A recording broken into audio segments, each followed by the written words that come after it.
سعید بن مسیب اور عطا بن یزید لیثی نے خبر دی کہ ابو ہریرہ رضی اللہ تعالیٰ عنہ نے انہیں خبر دی کہ لوگوں نے پوچھا، یا رسول اللہ، کیا ہم اپنے رب کو قیامت میں دیکھ سکیں گے؟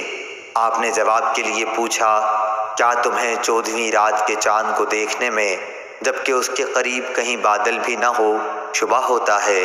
لوگ بولے، ہرگز نہیں یا رسول اللہ صلی اللہ علیہ وسلم۔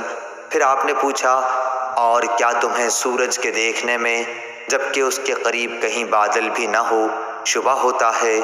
لوگوں نے کہا کہ نہیں یا رسول اللہ۔ پھر آپ نے فرمایا، رب العزت کو تم اسی طرح دیکھو گے۔ لوگ قیامت کے دن جمع کیے جائیں گے، پھر اللہ تعالیٰ فرمائے گا کہ جو جسے پوجتا تھا وہ اس کے ساتھ ہو جائے۔ چنانچہ بہت سے لوگ سورج کے پیچھے ہو لیں گے، بہت سے چاند اور بہت سے بتوں کے ساتھ ہو لیں گے۔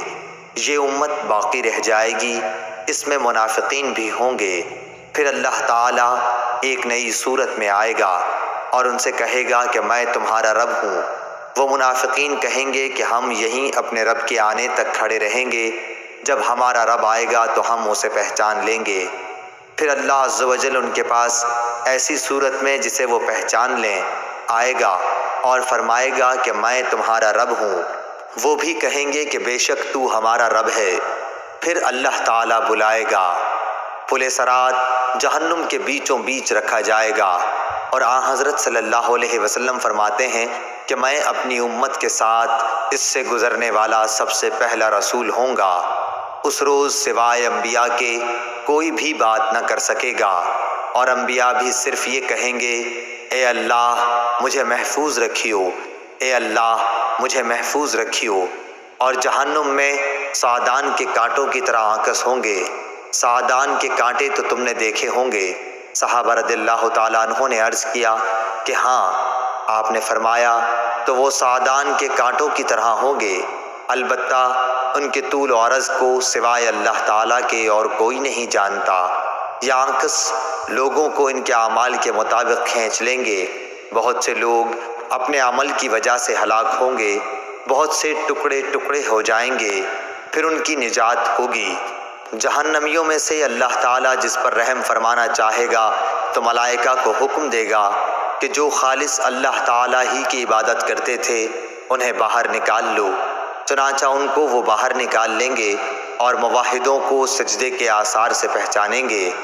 اللہ تعالیٰ نے جہنم پر سجدے کے آثار کا جلانا حرام کر دیا ہے۔ چنانچہ یہ جب جہنم سے نکالے جائیں گے تو اثر سجدہ کے سوا ان کے جسم کے تمام ہی حصوں کو آگ جلا چکی ہوگی۔ جب جہنم سے باہر ہوں گے تو بالکل جل چکے ہوں گے، اس لیے ان پر آب حیات ڈالا جائے گا، جس سے وہ اس طرح ابھر آئیں گے جیسے سیلاب کے کوڑے کرکٹ پر سیلاب کے تھمنے کے بعد سبزہ ابھر آتا ہے۔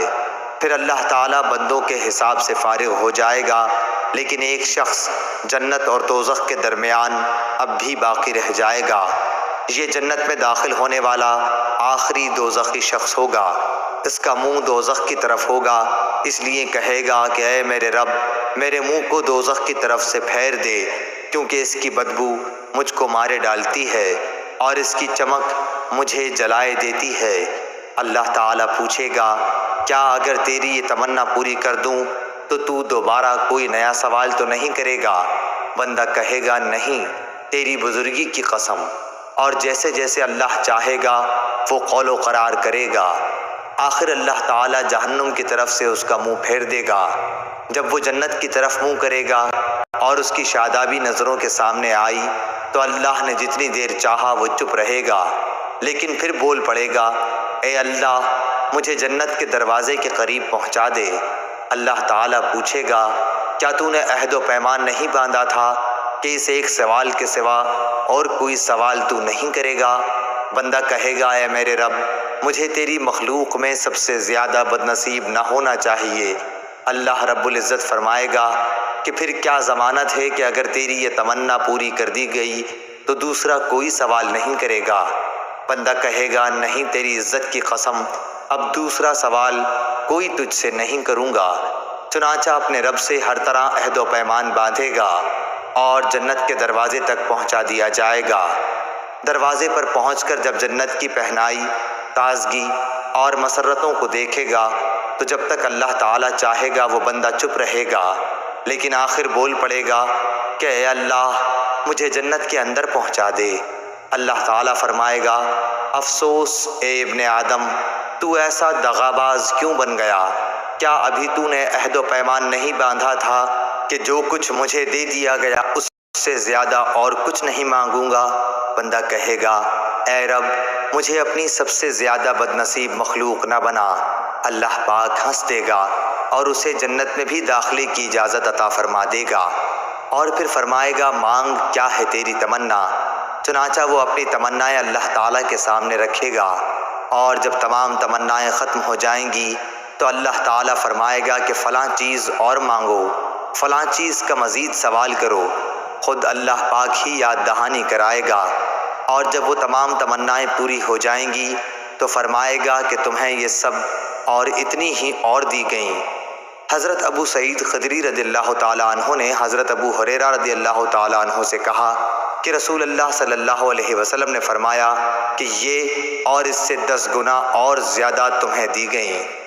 اس پر حضرت ابو ہریرہ رضی اللہ تعالیٰ عنہ نے فرمایا کہ رسول اللہ صلی اللہ علیہ وسلم کی یہی بات صرف مجھے یاد ہے کہ تمہیں یہ تمنائیں اور اتنی ہی اور دی گئیں، لیکن حضرت ابو سعید رضی اللہ تعالیٰ عنہ نے فرمایا کہ میں نے آپ کو یہ کہتے سنا تھا کہ یہ اور اس کی 10 گنا تمنائیں تجھ کو دی گئیں۔ صحیح بخاری حدیث نمبر 806۔